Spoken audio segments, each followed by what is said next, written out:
Do you remember Matthew Perry? The man who made millions laugh every week as Chandler Bing, turning sarcasm into a global language. But behind the sitcom smile was a life ruled by addiction, hospital beds, and years he could barely remember.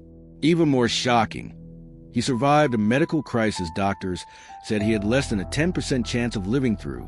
So how did one of television's funniest stars spend most of his life fighting to stay alive?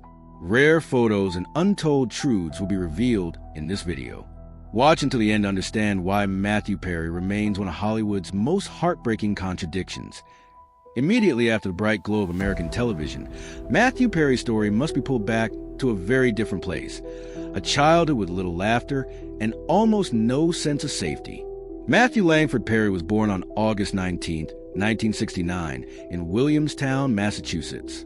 Before he was old enough to understand what a family truly was, his parents divorced. His father, John Bennett Perry, left to pursue an acting career. His mother, Suzanne Morrison, moved Matthew to Canada and later worked within the Canadian government, eventually serving in the office of Prime Minister Pierre Trudeau. From the very beginning, Matthew's life was split in two, between countries, between households, and between adults who were no longer together. His childhood became a pattern of constant movement. Canada, then the United States. One parent, then the other. No place ever fully felt like home. No relationship lasted long enough to become an anchor. In later interviews, Perry would explain that the defining feature of his early life was not poverty or hardship, but persistent loneliness, quiet, invisible, and relentless. Matthew was a sensitive child. He wasn't disruptive or defiant. He was observant. He learned early how to read the emotional temperature of a room, how to say the right thing at the right moment to keep situations from falling apart. Humor did not begin as entertainment for him. It was a coping mechanism, a way to soften tension, a way to belong. It was his first survival skill. At school, Matthew was not academically exceptional, but he showed remarkable talent in sports, especially tennis. For a time, he ranked among the top junior tennis players in Canada. Tennis gave him structure, clear rules, measurable outcomes, winners and losers. It offered a sense of order that his personal life lacked. Yet even during those years, the fear of being left behind never disappeared. Achievement did not erase the belief that love had to be earned again and again. When Matthew moved permanently to Los Angeles as a teenager to live with his father, the instability deepened. Hollywood did not appear as a dream factory to him, but as a confusing maze. Adult parties, alcohol, and prescription drugs were suddenly close, accessible, and normalized.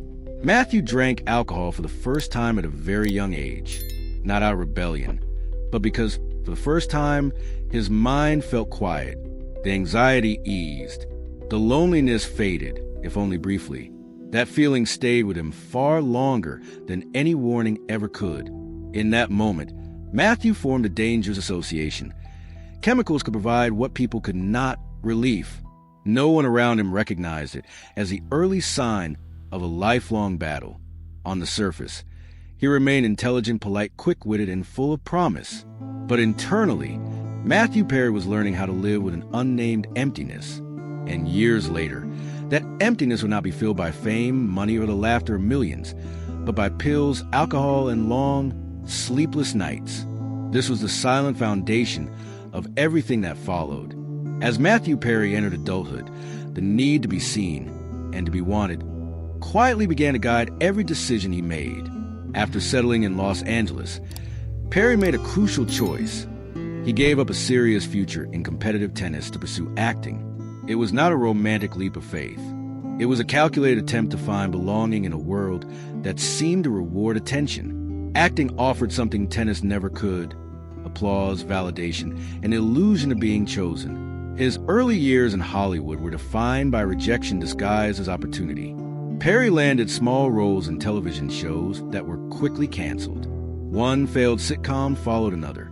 Each audition carried hope. Each cancellation reinforced a familiar message: you are replaceable. You are temporary. You are almost good enough. Behind the scenes, Perry began to build a reputation as someone naturally funny, fast with dialogue, and sharp with timing. Writers liked him. Casting directors remembered him. But success never stayed long enough to feel real. Shows like Second Chance and Boys Will Be Boys gave him exposure, then vanished without warning. For Perry, it was an emotional pattern he already knew well: arrival, attachment, disappearance. Comedy became both his weapon and his armor. When he made people laugh, doors opened, briefly. When the laughter stopped, so did the phone calls. The pressure to always be on began to take a toll. Anxiety crept in quietly, followed by self-doubt.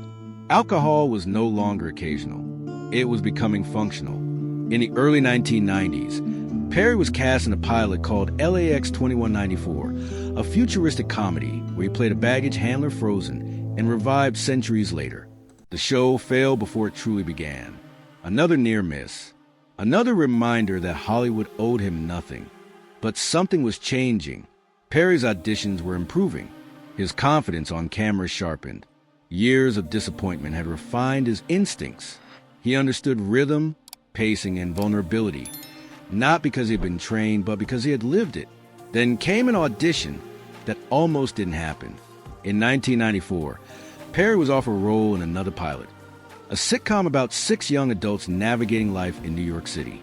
The character was sarcastic, insecure, emotionally guarded, and constantly deflecting pain with humor.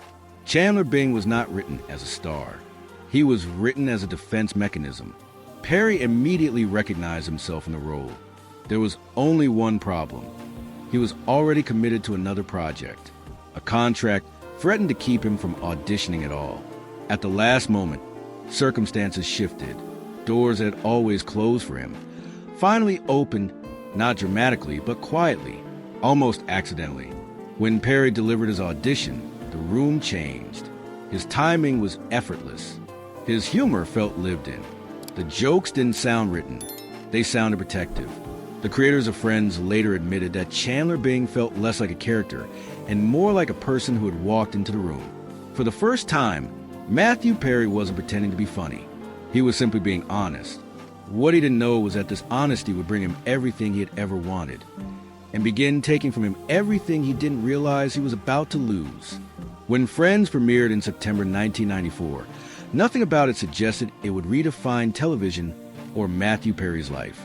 It was simply another sitcom, another ensemble cast, another gamble.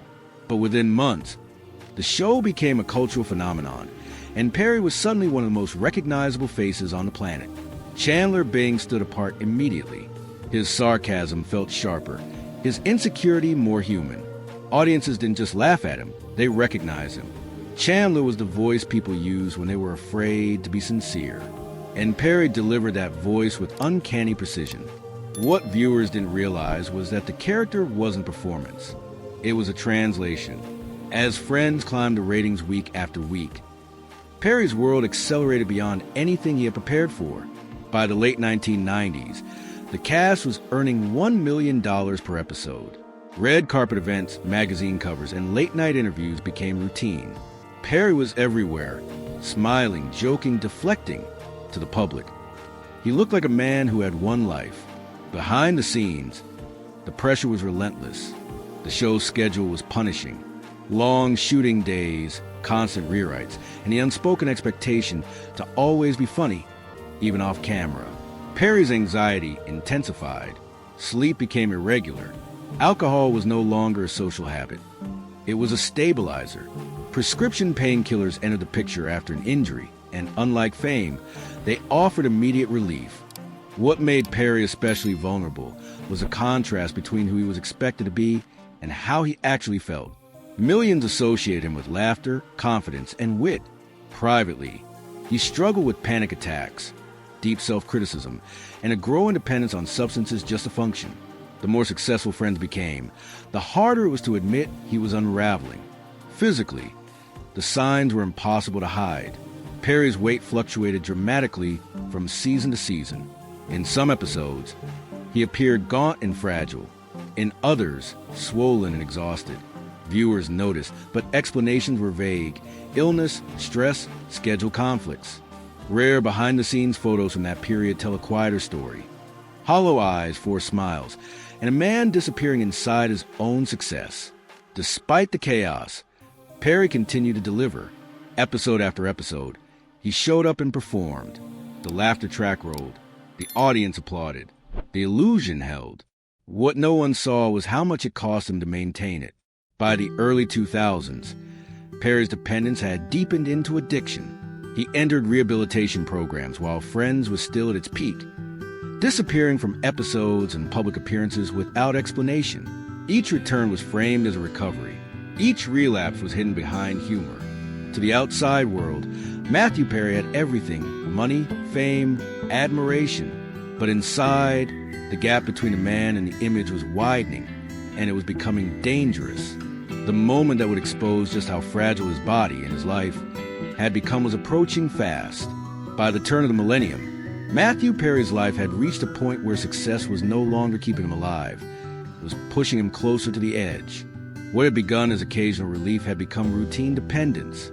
Alcohol, prescription painkillers, and opioids slowly fused into a daily necessity. Perry later admitted that there were entire seasons of Friends he could not remember filming. The jokes were sharp. The timing was perfect.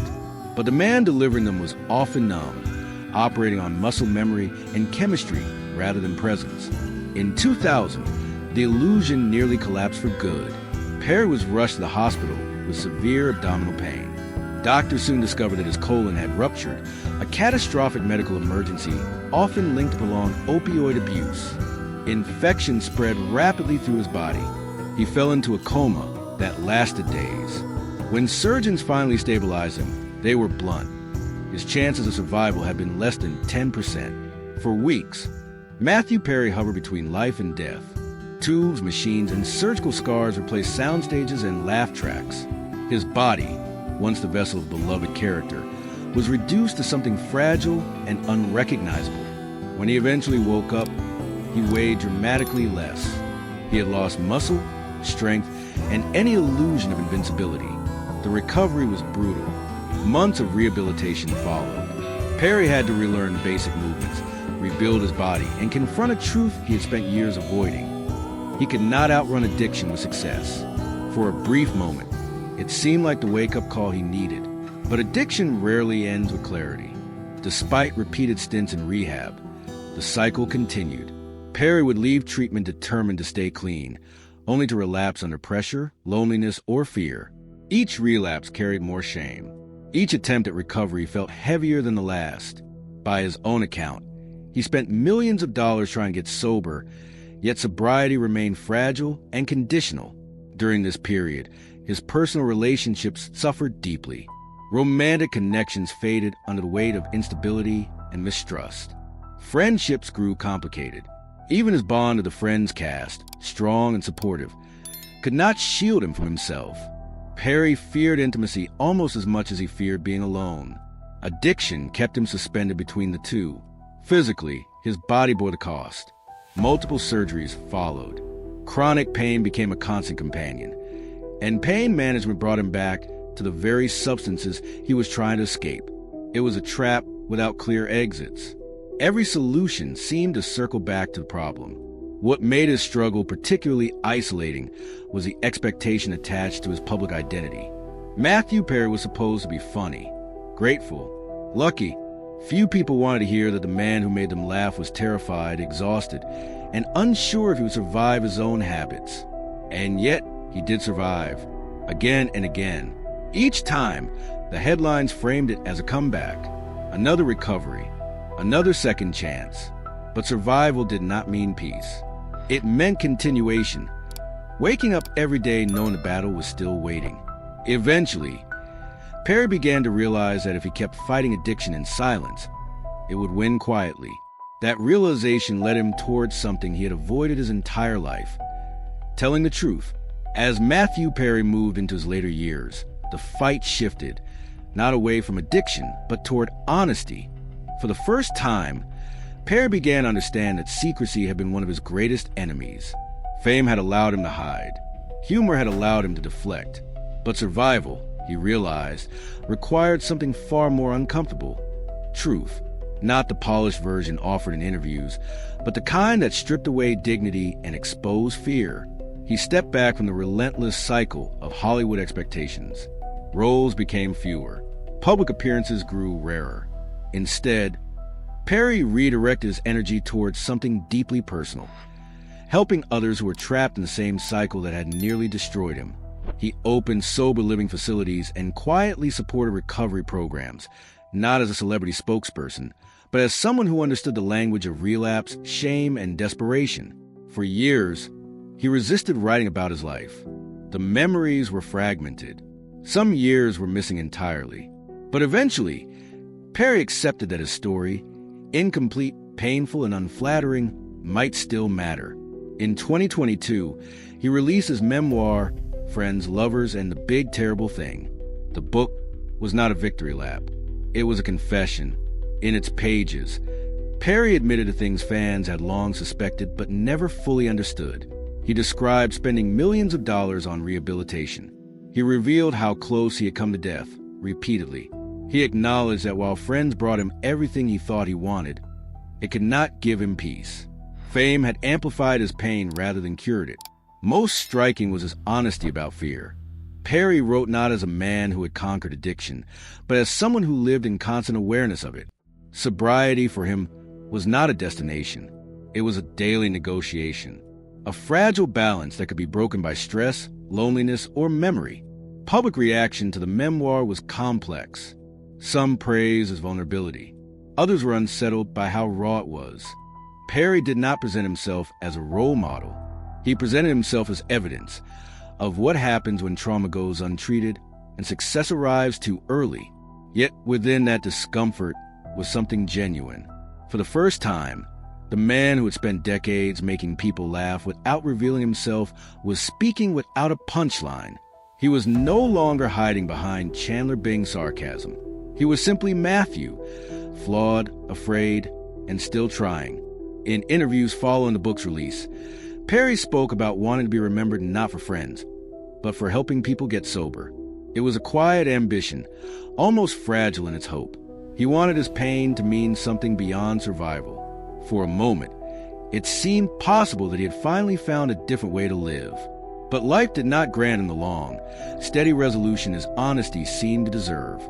In the final chapter of Matthew Perry's life, there are no laugh tracks, no studio audiences, and no carefully written punchlines.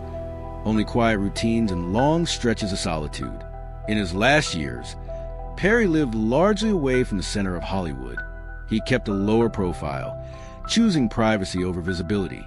Friends described him as reflective, soft than before, but still carrying a familiar heaviness. Sobriety remained a daily effort, not a finished achievement. He continued therapy, stayed connected to recovery circles, and spoke openly, sometimes uncomfortably, about how fragile stability could be. To the outside world, it appeared that Matthew Perry had finally reached a calm place. The memoir was out. The truth had been spoken. The worst seemed behind him. But those closest to him understood that peace for Perry was never permanent. It was something he worked toward quietly, day by day. On October 28, 2023, Matthew Perry was found unresponsive in his home in Los Angeles. He was 54 years old. The news spread quickly, and the reaction was immediate and collective. Fans struggled to process the loss. His former Friends co-stars released statements filled not with celebrity language, but with genuine grief, speaking of kindness, loyalty, and the private battles they had watched him fight for decades. For many, the shock came not only from his death, but from the timing. The world had just heard his truth. It felt too soon for the story to end. There was no dramatic farewell, no public goodbye, just silence.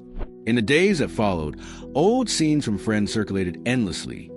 Chandler's sarcasm, his awkward smiles, his perfectly timed jokes. People laughed again, then stopped.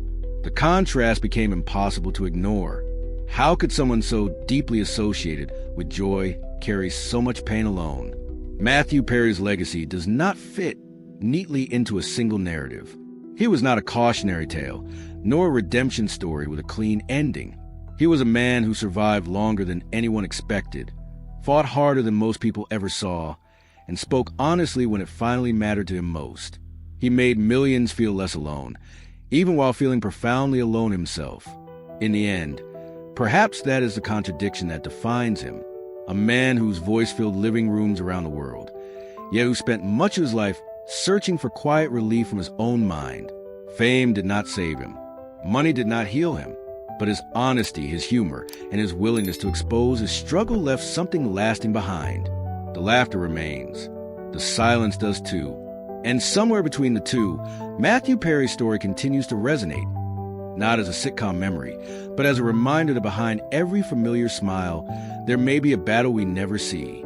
As the curtain closes on Matthew Perry's story, what remains is not a lesson neatly wrapped in optimism, nor a warning carved in stone. It is something far more human and far more unsettling. Matthew Perry lived inside a contradiction that modern fame often creates. He was adored without being understood, recognized everywhere, yet rarely known. His face became a symbol of comfort for millions, while his inner life was defined by discomfort he could never fully escape. The world rewarded him for hiding pain behind humor, and in doing so, unknowingly encouraged him to keep hiding. His life forces an uncomfortable question. How often do we confuse visibility with connection? Perry achieved what so many chase: success, wealth, admiration. Yet none of it addressed the wound formed long before fame arrived. Childhood loneliness does not dissolve under studio lights. Addiction does not retreat in the presence of applause. And laughter, no matter how loud, cannot silence a mind at war with itself.